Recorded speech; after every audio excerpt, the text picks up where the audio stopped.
A short time ago, the U.S. military carried out massive precision strikes on the three key nuclear facilities in the Iranian regime: Fordow, Natanz, and Esfahan. Everybody heard those names for years as they built this horribly destructive enterprise. Our objective was the destruction of Iran's nuclear enrichment capacity and a stop to the nuclear threat posed by the world's #1 state sponsor of terror. Tonight, I can report to the world that the strikes were a spectacular military success. Iran's key nuclear enrichment facilities have been completely and totally obliterated. Iran, the bully of the Middle East, must now make peace. If they do not, future attacks will be far greater and a lot easier. For 40 years, Iran has been saying death to America, death to Israel. They have been killing our people, blowing off their arms, blowing off their legs with roadside bombs. That was their specialty. We lost over 1,000 people, and hundreds of thousands throughout the Middle East and around the world have died as a direct result of their hate. In particular, so many were killed by their general, Qasem Soleimani. I decided a long time ago that I would not let this happen. It will not continue. I want to thank and congratulate Prime Minister Bibi Netanyahu. We worked as a team like perhaps no team has ever worked before. And we've gone a long way to erasing this horrible threat to Israel. I want to thank the Israeli military for the wonderful job they've done.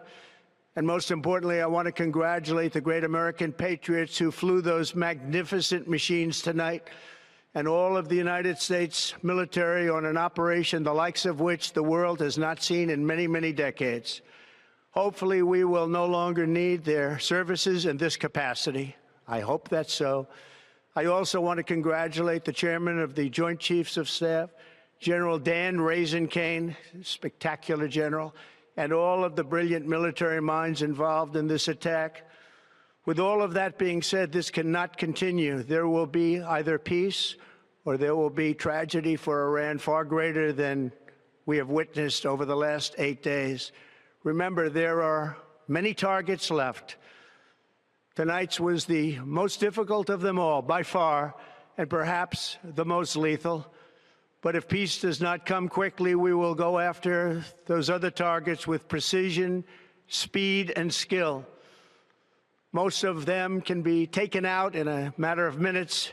There's no military in the world that could have done what we did tonight, not even close. There has never been a military that could do what took place just a little while ago. Tomorrow, General Kane, Secretary of Defense, Pete Hegseth will have a press conference at 8 a.m. at the Pentagon. And I want to just thank everybody, and in particular, God.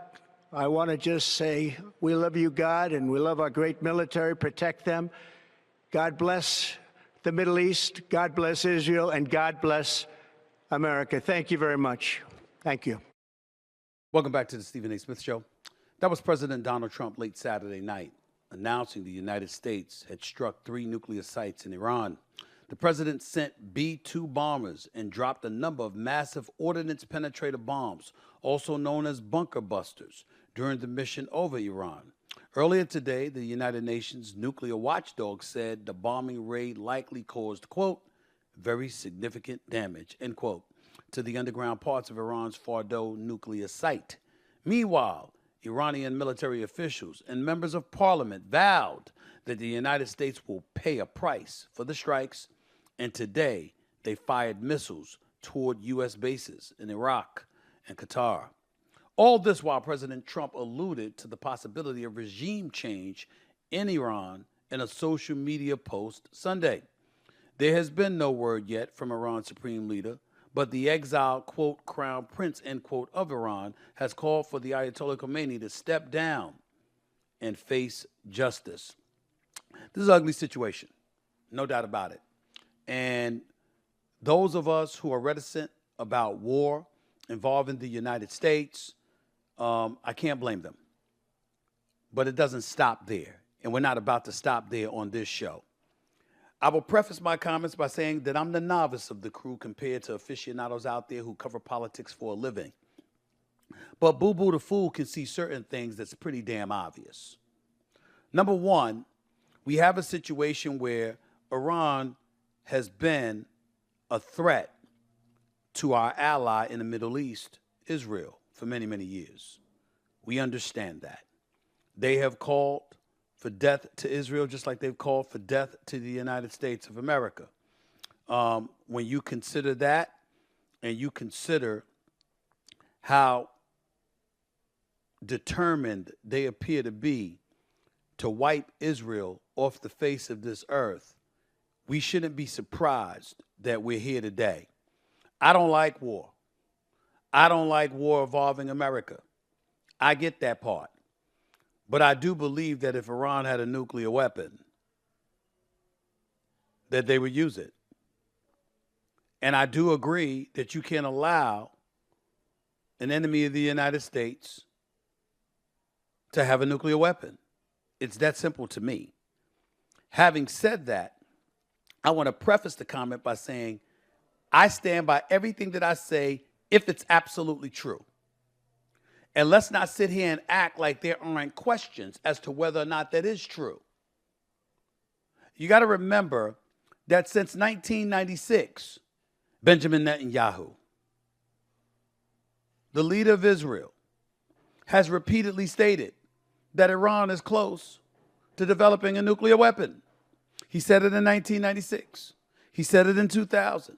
He said it in 2005. He said it in 2011. He said it in 2014. He said it in 2015. He said it in 2018. He said it in 2020. He said it in 2024. Ladies and gentlemen, it's been almost 30 years since Netanyahu's been saying this. So forgive folks in the world if there's some skeptics out there. Because we all know that he doesn't play. He wants to eradicate Iran at all costs, at least their ability to have a nuclear weapon. He wants to completely disarm them because he considers them a threat to the existence of Israel. Now, here's where I get frustrated because, once again, here's the novice that's a centrist that comes into play, and he's listening to all of this stuff, and here's where I get infuriated. The Democrats are calling, or at least some of them, are calling for the impeachment of Donald Trump. Same old song and dance. Thought we heard this before. I thought that was over and done with. The minute you lost the election with the popular vote in the electoral college vote and losing every swing state. I thought we were over that. But evidently not. Question number one. No matter what you feel about the President of the United States, do you think that's the time, while we're in the middle of such strife, to be calling for the impeachment of the President of the United States?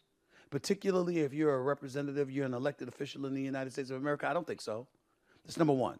Number two, were the Democrats saying that when Obama bombed Libya, when he was in office?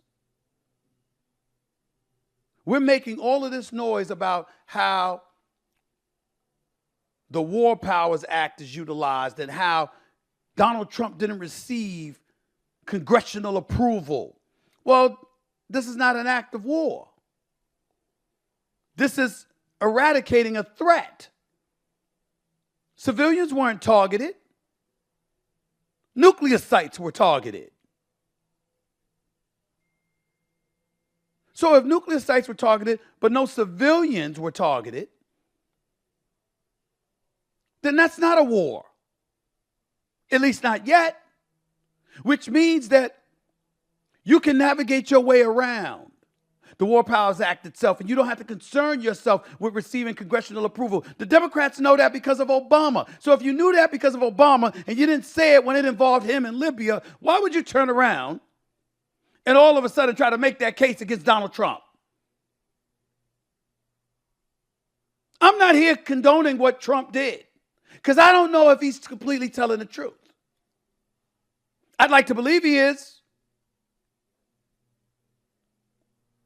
I'd like to believe that he did it totally because Iran is that kind of existential threat. And we see him here. What does the president say? The sites that we hit in Iran were totally destroyed and everyone knows it. Only the fake news will say anything different in order to try and demean as much as possible. And even they say they were pretty well destroyed. Working especially hard on this falsehood is Allison Cooper of Fake News CNN. Allison? You mean Anderson? It's very disrespectful, Mr. President. It's very disrespectful. We live in a country where we embrace the LGBTQ plus community. You don't have to mock Anderson Cooper that way. His name is Anderson Cooper. Could you show some respect, please? That's all. Be a grown-up. That shouldn't be too much to ask. Dumb Brian L. Roberts, chairman of Comcast. So now it's not Comcast, it's Comcast. Johnny Call of ABC Fake News. Really? If you're attacking the individual, why attack the whole network? Everybody for ABC or NBC, CBS, or anybody else ain't fake. Could you please grow up? See, this is the kind of stuff that I've spoken against when it comes to this president, but I digress. It says here, and always the losers of, again, Comcast, NBC fake news. It never ends with the sleazebags in the media, and that's why their ratings are at an all-time low. Zero credibility. Well, listen, I'm not going to get into that. What I'm going to say to you, Mr. President, is that, are we sure you're doing the right thing? Because it's not just the left that's against you, it's also the MAGA right. Steve Bannon says you've got to talk to the MAGA right. Because why did you have to get involved? Candace Owens was on this show last week saying the same thing. Both big-time supporters of yours. Tucker Carlson's another person. And they all look at that. And a whole bunch of people. Marjorie Taylor Greene, who is, I think, crazy, but nevertheless is a staunch supporter of yours. Even she said, we shouldn't be involved in all of this. Now, obviously, that's different from cats on the right, like Mark Levin, conservative host, Lindsey Graham, and others. I get that. Senator Lindsey Graham and others. I get it. But the point is, it ain't just the left that's going up against President Donald Trump on this. It's also the MAGA right. So who's right? Even former Florida rep Matt Gaetz had something to say. And by the way, what he had to say was very, very interesting. Put this up for the people to see. Please let me read this to y'all right now. North Korea's nuclear weapon is a far greater threat to the United States than Iran. It's not even close. Iran has neither the bomb, the delivery system, nor the re-entry vehicle you'd need for any intercontinental ballistic missile to launch and re-enter orbit. North Korea has all three. North Korea could launch a nuclear weapon at the mainland United States today. We probably have the ability to knock it out of the sky, but Iran can't even get their bird in the air. U.S. cities like Los Angeles, San Diego, and Seattle are on maps, and North Korea openly discusses them. Of course, we aren't looking to drop 100 bunker busters in the mountains of North Korea. President Trump took other brilliant diplomatic steps to constrain North Korea's hostilities, and the same could be done with Iran. That is from former Rep. Matt Gaetz, who Trump was very, very fond of, until the other Republicans said, hell no, we don't want him serving in your cabinet, and he was booted up out of there, and now he's here doing a podcast these days. Doesn't make him false, doesn't make him wrong, doesn't make him ill-informed, considering, like he says, he's on the Foreign Relations Committee and all of this stuff. The man kind of knows what he's talking about as it pertains to this, because everybody knows that North Korea does have a weapon. North Korea could do considerably more damage than Iran could do at this point or at any point in recent memory. Now, to be fair, North Korea is relatively isolated. So when you compare that to where Iran is located and the damage it could potentially do, I understand. Number two, there's nothing wrong with eradicating a potential threat from developing and leaving it at that, as long as we're not getting a bit more extensive. But still in all, that doesn't mean problems can't come from this. Remember, Iran said they're friends with Russia, and they're going to have conversations with Russia. And who knows what that's going to materialize into? Who knows what Putin, who's ticked off that the United States was helping arm Ukraine against him, is feeling right now what he's plotting to do. Remember, I told y'all before, this man wants to reclaim Europe, most of Europe. Remember after World War II what the goal was from Stalin and those boys. They wanted Europe. They backstabbed the United States. They went against the agreement of developing democracies and stayed with communism. They want Europe.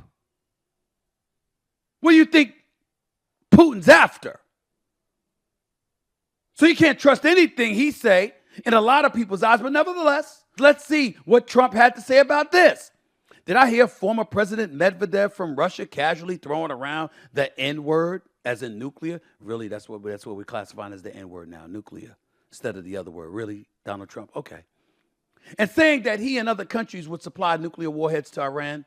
Did he really say that, or is it just a figment of my imagination? If he did say that, and if confirmed, please let me know.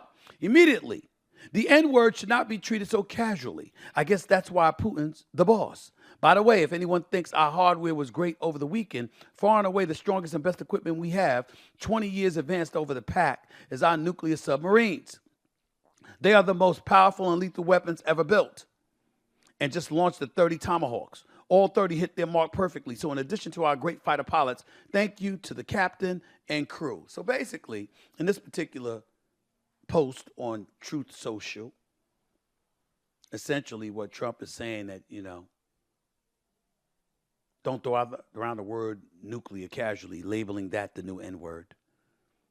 But he also took an opportunity to praise Putin as the boss. Meanwhile, Iran is talking about working with Russia. No doubt Russia would give advice to their friend Iran on how to combat anything that the United States is throwing in their direction. And Iran, who obviously had Hamas and Hezbollah's proxies, and the Houthis to some degree until the United States dealt with them in Yemen. We got to look at all of this and understand this problem is not going away. And then taking it back to the streets of America, you've got people around here from the Jewish community walking around petrified of the proliferation of anti-Semitism that they feel is swelling throughout the streets of America. In part, it could be because of what's been happening in Gaza since October 7th, a couple of years ago. But the other thing is that there are far too many American citizens asking themselves, are we going to get into yet another fight? And if so, why? Essentially implying, let Israel handle their own business. Trump essentially is saying, no, we got their back. Some have been speculating that he jumped in after Israel did marvelous work in attacking some of Iran's facilities over the last week to 10 days or so. That Trump jumped right in because he saw how effective Israel is, that he wanted to move in, do some damage, so he could take all the credit in the world for it. Who knows? Who cares? All we care about at this particular point is safety, not just in the streets of America, but throughout this world. We don't want World War III. And we need to know that the people in power don't want it just as much as the rest of us don't want it. And right now, we don't know. We don't know what the hell is going on. But I'll tell you this. As much as I'm pointing the finger at Trump, as much as I'm pointing the finger at what's going on right now in terms of its discomfort and whether or not we're making the right decisions, I don't know, even though I do consider Iran a threat that needed to be dealt with. I will say this. The Democrats, first of all the representatives in Congress, where the hell have you been? You didn't say much until Trump dropped the bombs on the nuclear sites. You were quiet as a mouse. You were quiet as hell. We heard nothing. Where were you? That's number one. Number two, I don't want to hear stuff about impeachment because the president abused his power and violated Article 2 of the Constitution. I want to hear all of that. Obama attacked Libya without congressional approval. No one said anything, including you, Chuck Schumer. Nobody said anything. And number 3, if indeed we do our research and our homework, and we find out that President Trump and Benjamin Netanyahu were correct in their assessment of the threat that Iran posed, thereby fully justifying the actions that took place over this weekend. If you're a Democrat, do you need to be quiet about that? I would say no. You need to come out. And you need to say, they did the right thing. When we talk about building faith in our government, if something walks like a duck and quacks like a duck, it ain't a freaking mongoose. It's a damn duck. Say so.